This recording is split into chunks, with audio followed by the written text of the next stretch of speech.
काय मी जे बोलतोय ते 1933, 34, 35 ह्या काळातलं आहे. त्यावेळेला पुण्यामध्ये सगळं जवळजवळ नव्हताच. आणि त्यांच्या सहवासामध्ये तू तिथं असतोस आणि तू संघात येतेस. म्हणलं संघ म्हणजे काय? त्याकडे खेळायची जागा. आणि मग गोपाळ मराठीने मला संघात नाही. त्यावेळेस शाखा भरत होती ती पहिल्या स्मारक पंचायतीच्या अंगणामध्ये, म्हणजे डॉक्टर कोसळ्यांच्या घराच्या समोरच आताही आहे. पण पुढे तिथली शाखा काही मला माहिती आहे का, पण ती जागा बदलली.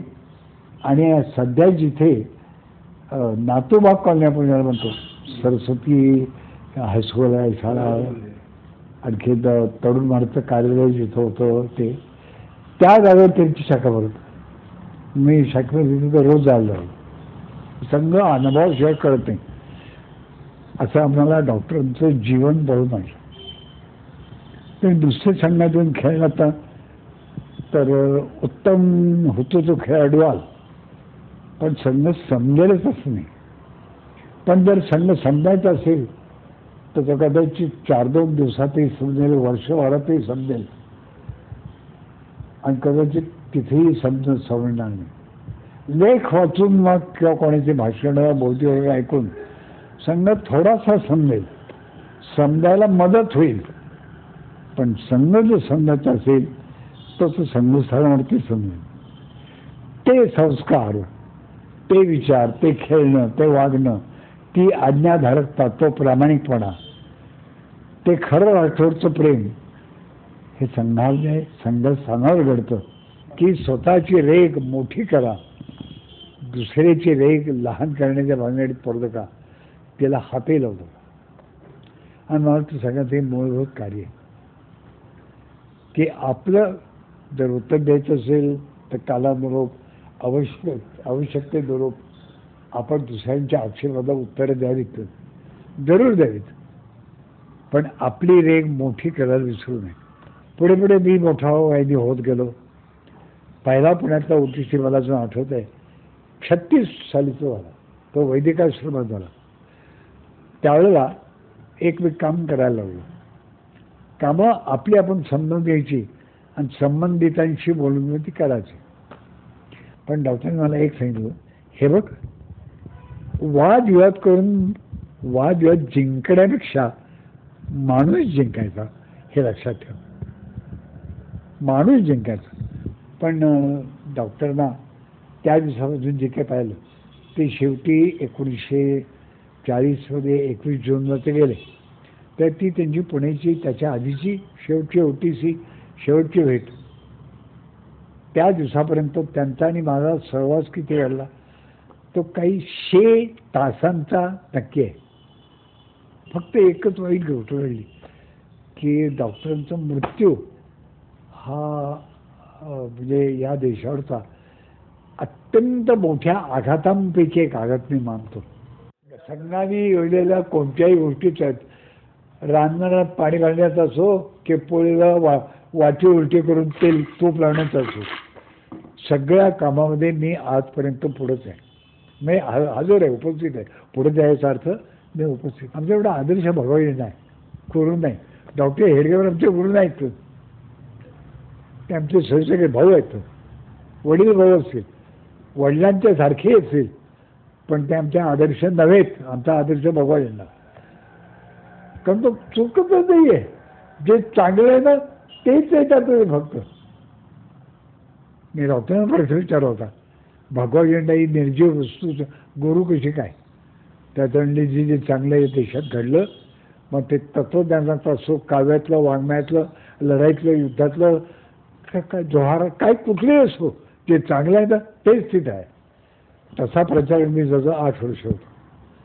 पण मुख्यतः मी कोपरगाव, राहुरी, बेलापूर, राहतं, शिर्डी हा जो परिसर, येवल्याच्या अलीकडे, संगमनेरच्याही अलीकडे, राहुरीच्या सरहद्दीवर हा भाग माझ्याकडे होता. राजाभाऊ वाकडकडे होते, ते संगमनेरला होते, आणि भैयाजी गौतम, भैयाराव गौतम आमचे जिल्हा प्रमुख होते, आणि मी कोपरगावचे होतो. मला त्या प्रचारकी जीवनामध्ये संघाच्या दृष्टीचं पाहिलं तर खूपच चांगले अनुभव आणि व्यक्तिगत जीवनाचं पाहिलं तर थोडेसे कडू अनुभव असे मला मिळाले. डॉक्टर दलावरून उदाहरण देत होतं, अरे आपलं भांडं आपण रोज घासत नाही का, नाही तर गंध येतो त्याला, मळतं भांडं पाणी पिण्याचं.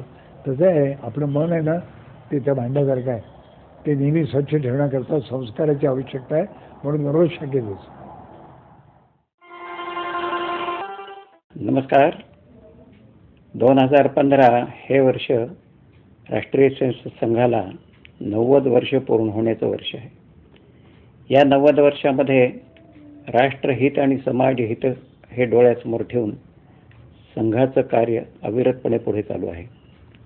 स्वयंसेवकांचे परिश्रम आणि समाजाचं प्रेम या आधारावर संघकार्याची वृद्धी ही होत आहे. आज देशभरामध्ये सुमारे 70,000 शाखा नित्य नियमाने भरत असतात आणि केवळ भारत देशातच नव्हे तर परदेशात जवळजवळ 34पेक्षा अधिक देशांमध्ये संघकार्य रुजलेलं आहे. याचबरोबरीने भारतामध्ये जवळजवळ 1.5 लाख सेवाकार्य स्वयंसेवकांच्या माध्यमातून हे चालू आहेत आणि हे सगळं काम शिवाजी महाराजांच्या वाचून प्रेरणा घेऊन अशा प्रकारचे हे शिवशक्ती संगम याकडे वाटचाल हे करतो आहोत. 1948 आणि 1975ची आणीबाणी या बंदीच्या वेळेला पुण्यातल्या अनेक स्वयंसेवकांनी सत्याग्रह केला. 1956 नंतर आणि त्यानंतरच्याही काळामध्ये फार मोठ्या प्रमाणात संघाच्या शाखा महाराष्ट्रात आणि पुण्यात ह्या वाढायला लागल्या. दादरा नगर हवेली सारख्या ठिकाणी सुद्धा संघाचे स्वयंसेवक जाऊन पोहोचले, संग्रामात त्यांनी भाग घेतला. 1983 झालेलं तळजायचं शिबिर आपल्या सगळ्यांच्या जुन्या स्वयंसेवकांच्या चांगलं स्मरणात आहे आणि सुधीर फडके म्हणजे बाबूजी यांनी हिंदू सारा एक हे गीत सर्व स्वयंसेवकांकडून बसवून घेतलेलं होतं. रविवार दिनांक 3 जानेवारी 2016 या दिवशी हा शिवशक्ती संगमाचा कार्यक्रम होणार आहे. आपले पूजनीय सरसंघचालक माननीय मोहनजी भागवत हे आपल्याला मार्गदर्शन करण्यासाठी त्या निमित्ताने अवश्य येणार आहेत.